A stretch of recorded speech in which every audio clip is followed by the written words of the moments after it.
Hello সবাই, কেমন আছেন? আশা করি সবাই খুবই ভালো আছেন। একটা লম্বা ব্রেকের পর আপনাদের সঙ্গে আবার দেখা হওয়ার সৌভাগ্য হলো। আসলে পরীক্ষা এবং অন্যান্য অনেক বিষয় সংক্রান্ত কারণে আপনাদের সাথে একটা লম্বা সময় ধরে কাজ করতে পারছি না।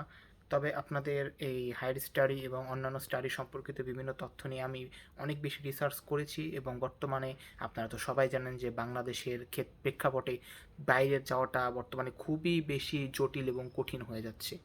তাই আপনাদের অবশ্যই সঠিক ইনফরমেশন দেওয়ার চেষ্টা করব, যাতে আপনারা ভবিষ্যতে একটা ভালো জায়গায় যেতে পারবেন, অথবা ভালো জায়গায় যেতে না পারলেও কমসে কম আমার দ্বারা কোনো খারাপ ইনফরমেশন দ্বারা আপনার জন্য কখনো প্রতারিত বা ব্যর্থ না হন, এরকমটাই আমার চেষ্টা।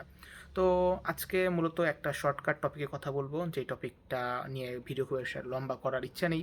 সেটা হচ্ছে এক্সট্রা কারিকুলাম অ্যাক্টিভিটিস। আমরা সবাই জানি যে বাইরের বিদেশে পড়াশোনা করতে যেতে হলে অনেক ক্ষেত্রে এক্সট্রা কারিকুলাম অ্যাক্টিভিটিস দেখাতে হয়। কিন্তু প্রশ্ন হচ্ছে যে কেন? আসলে কেন এই এক্সট্রা কারিকুলাম অ্যাক্টিভিটিসগুলো আমাদেরকে দেখাতে হয়? কী জন্য এই জিনিসটা আমাদের প্রয়োজন? আর কেনই বা আমাদের একাডেমিক রেজাল্টের পাশাপাশি এই জিনিসটা এতটা বেশি মূল্যায়ন করা হয় বাইরের দেশগুলোতে? এর অন্যতম একটা প্রধান কারণ হচ্ছে, বাইরের দেশগুলো মূলত শুধুমাত্র আপনার ফুল ওভারঅল প্রোফাইলটা দেখে আপনাকে অ্যাকসেপ্ট করে। সো আপনি যদি শুধুমাত্র একাডেমিক দিক থেকে ভালো হন এবং অন্যান্য দিকে কখনোই কোনো এফোর্ট না থাকে, তাহলে তারা ভাববে আপনি শুধুমাত্র একজন বই মুখস্থ করা একজন মানুষ।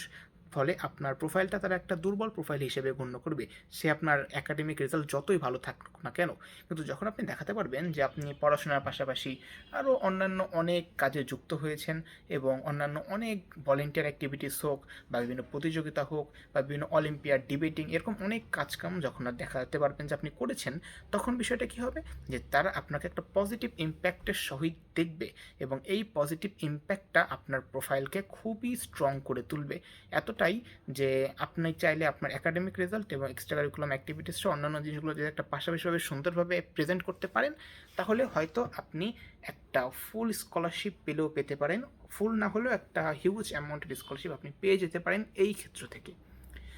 এছাড়াও আরেকটা বিষয় যেটা আপনার এই এক্সট্রা কারিকুলাম অ্যাক্টিভিটিস থাকাটা খুবই গুরুত্বপূর্ণ, সেটা হচ্ছে যখন একটা টপ ইউনিভার্সিটি থেকে আপনি অ্যাকসেপ্টেন্স পাবেন, তখন আপনাকে তারা সব কিছু দিয়ে জাজ করবে।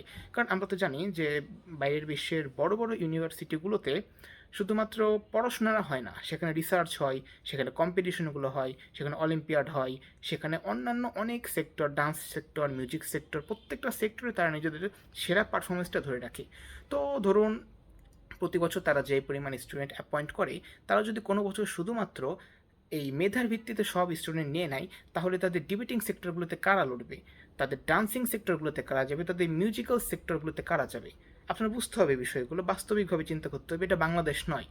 তাই যারা ব্যাচেলর, মাস্টার, যেই লেভেলেই আপনি বিদেশে যাওয়ার একটা পরিকল্পনা করছেন, আপনাদের জন্য সবথেকে ভালো একটা বুদ্ধি দেবো, সেটা হচ্ছে আপনারা নিজেদের কিছু এক্সট্রা কারিকুলাম অ্যাক্টিভিটিস মেক করুন। হতে পারে যে কোনো রকমের প্রতিযোগিতা, হতে পারে সেটা কোনো পেইড জব, অথবা হতে পারে আপনার কোনো ভলেন্টিয়ারিং, যেমন আমরা অনেকে স্কাউট করে থাকি, বিএনসিসিতে কাজ করে থাকি, অনেকে আবার রেড ক্রিসেন্টে কাজ করে থাকি।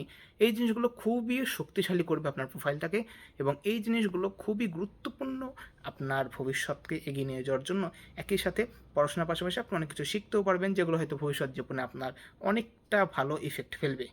তো দেখা হবে পরবর্তী ভিডিওতে। আর এরপর আশা করি খুব ডিটেলসে ভিডিও আনবো।